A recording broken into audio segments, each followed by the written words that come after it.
النهاردة هنستكشف سوا نظرية بصراحة جريئة جدا.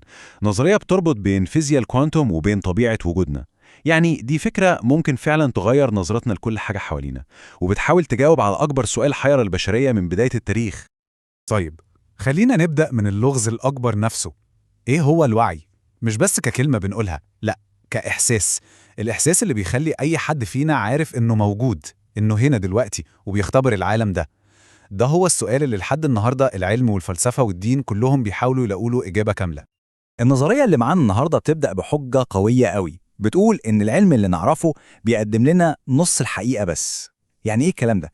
يعني العلم بيشرح لنا الوعي بيشتغل إزاي، الإشارات اللي في المخ، التفاعلات الكيميائية، كل ده تمام. لكنه بيفشل تماما إنه يشرح إيه هو الوعي نفسه، إيه هو جوهره.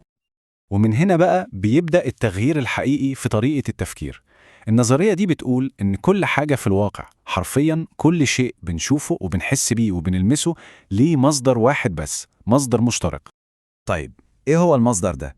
حسب النظرية، الحاجة اللي الفيزيائيين بيسموها المجال الكمي أو الكوانتم فيلد، واللي الفلسفات القديمة كانت بتسميها أسماء زي الأثير أو أكاشا، هو في الحقيقة وعي كوني واحد. يعني ده مش مجرد فراغ فاضي، لا، ده مجال حي واعي، وهو أصل كل حاجة في الوجود. وهنا بقى بتيجي الفكرة اللي ممكن تصدم ناس كتير، الإحساس بالانفصال اللي كلنا حاسين بيه، إن كل واحد فينا كيان لوحده والعالم ده حاجة تانية. كل ده مجرد وهم. الحقيقة حسب النظرية دي إن كل شيء في الكون هو تعبير عن كيان واحد بس، يعني البشر والكواكب والنجوم كلنا تجليات لحاجة واحدة.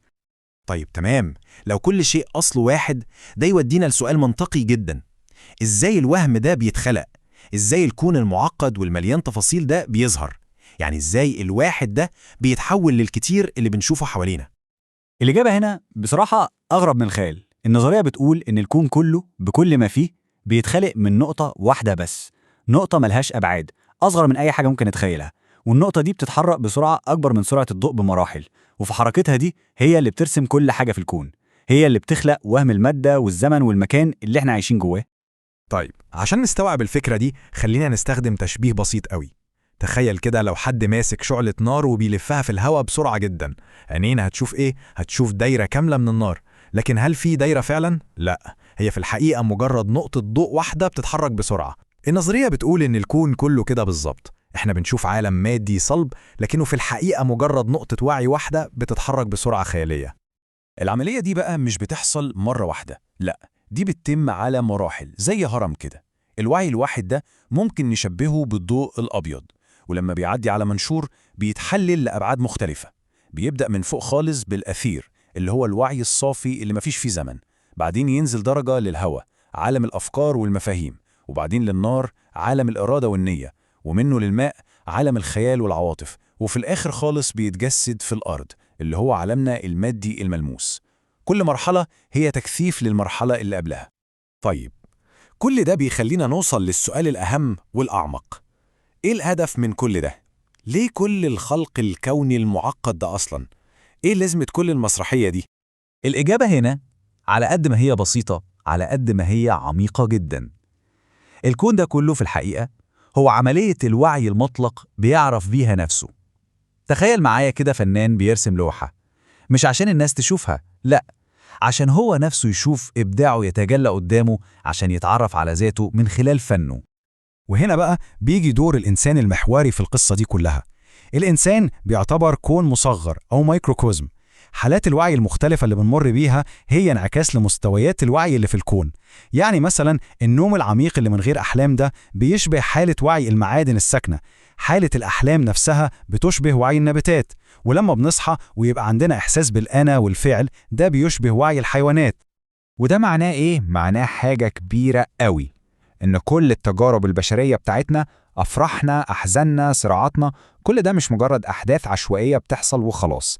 لأ، دي هي الطريقة أو الآلية اللي الكون بيستخدمها عشان يختبر كل جوانبه، عشان يعرف نفسه بشكل كامل.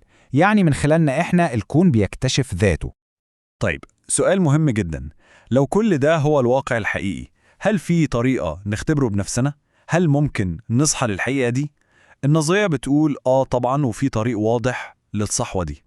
جوهر الصحوة دي بسيط جدا في فكرته، هو مجرد تحويل في اتجاه التركيز. بدل ما يبقى انتباهنا طول الوقت متوجه للعالم الخارجي، للناس والأحداث والماديات، بنبدأ نوجهه للداخل، للمصدر الأصلي للوعي اللي موجود جوه كل واحد فينا.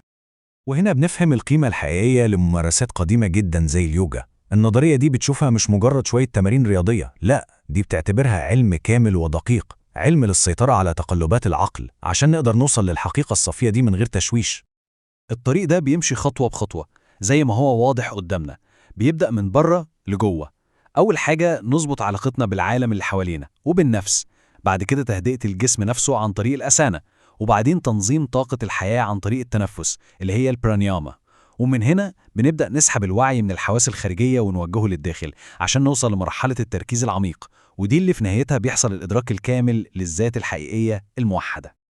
في النهاية، النظرية دي أكتر بكتير من مجرد فكرة فلسفية، دي بتعتبر تحدي مباشر لفكرة الهوية نفسها، وبتسيبنا مع سؤال جوهري جدا: هل الإنسان مجرد شخص بيختبر الكون، ولا هو الكون نفسه بيختبر ذاته من خلال هذا الشخص؟ ده سؤال يستحق فعلا إننا نتأمل فيه.